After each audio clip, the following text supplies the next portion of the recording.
Again, my name is Marc Forrat. I was born in Brazil, and from French parents, born in Algeria. So go figure, right? If you're talking about a Russian salad, that's me, right? I was born in, should I say it? So all the ladies, oh, a long time ago, and I don't care. I was born in 1972 or 82. And in São Paulo, Brazil. Brazil is about 250 million people now, and São Paulo is about now 30 million people. So big city. And my mother, coming from Algeria with my dad, they left in 1962. Again, because of the war, Algeria had the independence. And when the Algerians decided that the French should leave Algeria, there was a say, and it was the luggage or the coffin, you choose. So my parents, all right, people, time to get the heck out of here. So they moved to France as refugees. And in 1962, the French government had diplomatic relationships with two countries, so Brazil and Canada. So the people that decided to go to Canada, we have here, everybody knows Archie's Fish and Chips. They're from the same town as my mom. And so the other people moved to Brazil. So my dad goes, you know, Brazil plus 40. Algeria plus 40. Canada minus 40. So what are we going to do? My dad, being a bit scared of the cold, they decided that they moved to Brazil. So my mother had a boutique in São Paulo, and my dad was a chief engineer of Philips. He had 350 engineers under his supervising, I guess. So they divorced when I was 4 years old. My mom raised us and 4 kids, and well, 4 in total. And really tough woman. I mean, I think I owe everything that I know to my mother. Obviously, I work hard, and I get luckier the harder I work. Oh my, I have an immigrant accent today, eh? I can't speak English, I'm sorry. See, this whole goofing around with the French accent, you know?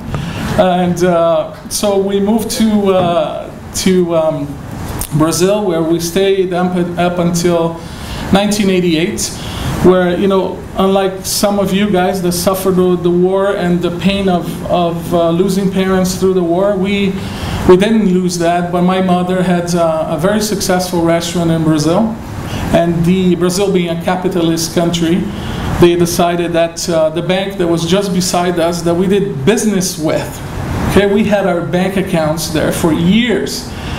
The bank said, we're going to buy the whole mall, the whole strip mall, and we're going to create a super bank.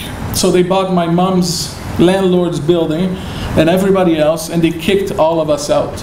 So my mother lost everything again in Algeria, first in Algeria, secondly in Brazil.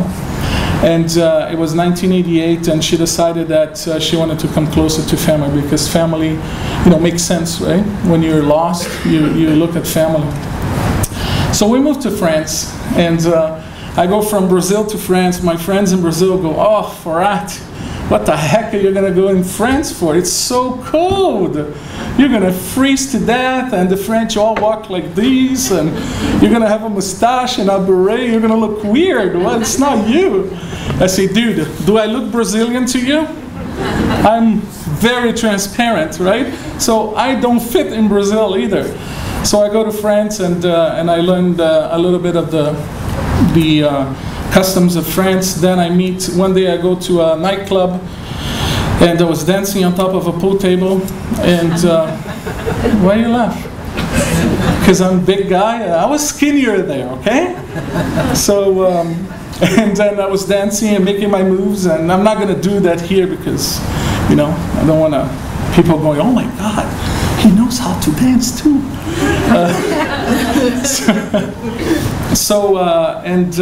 I met my wife that was in France to study. I'm sorry, ladies. Yes, I'm married. No. Sorry, I'm sorry. And I met her then, and she was from from London, a son of Portuguese immigrants. And after 2 weeks, we met.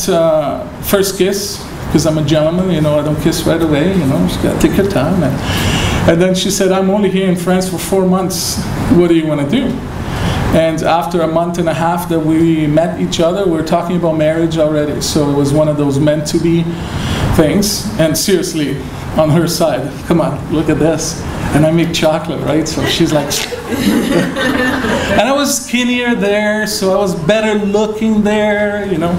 So Nassisi is like, oh my God, what is he doing? Marc, it's about immigration. Nassisi, it's okay, I get there.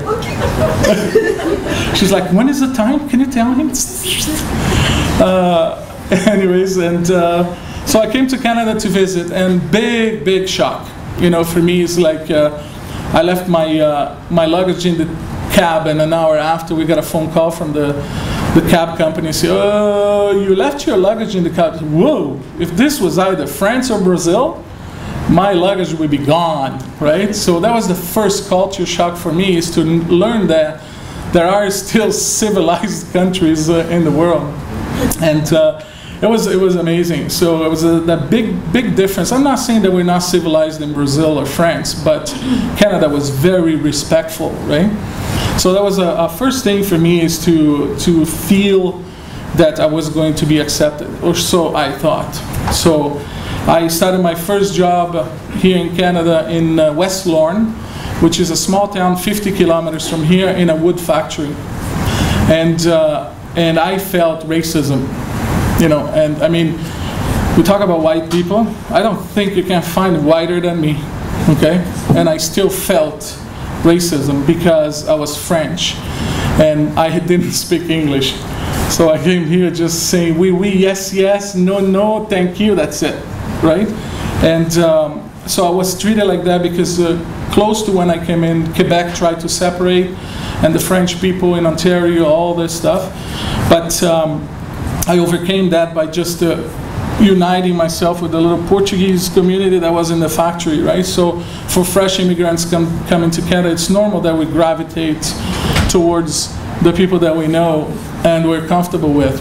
But unfortunately, it's safer, but it's sometimes the worst thing you can do, because if you don't get integrated right away and you don't participate in the whole culture of your host country, it's going to make your life a lot harder. So yes, feel comfort on your people, so to speak, but do integrate, do mix, and do be proud of who you are and what you are, right?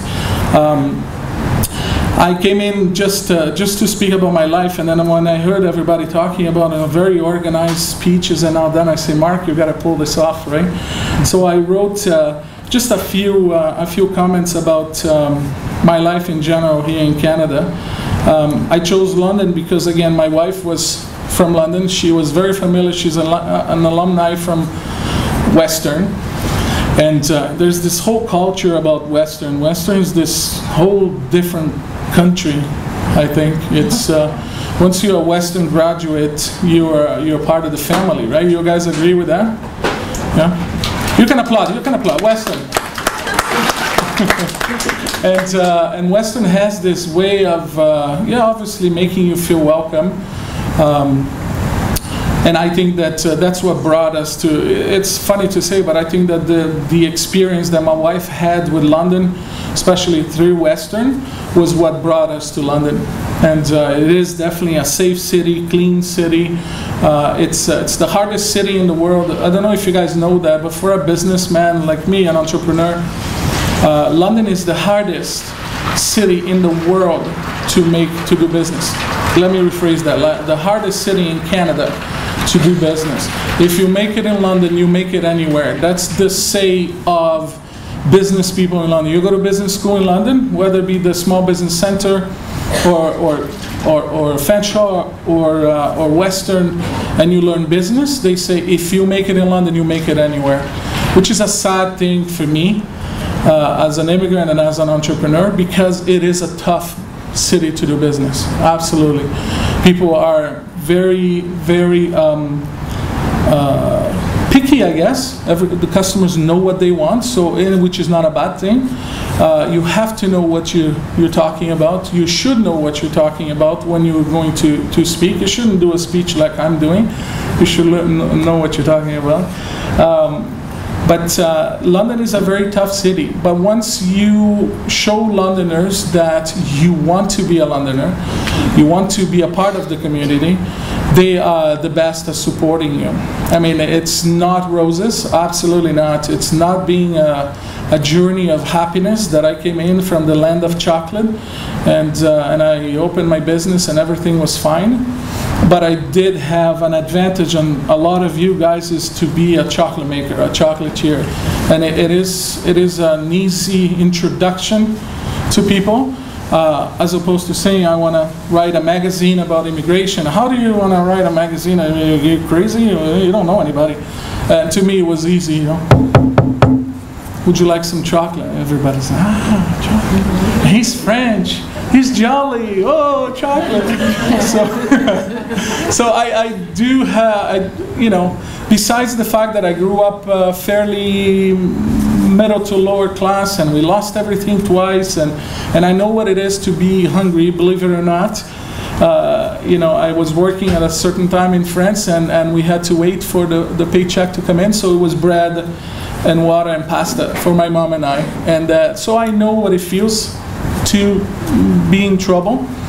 But anyways, once you come in and you adapt and you go out there and you present yourself as someone that believes in yourself, I think that that's the most important thing. And I see everybody here, to me, feels like you're all confident that you are here because you wanted to listen to the lucky ones that were picked in here, because, you know, I feel fairly, you know, honored to be here, to be speaking in front of all of you, but I'm sure there's a lot of you guys that have awesome stories to tell, and you're already successful too.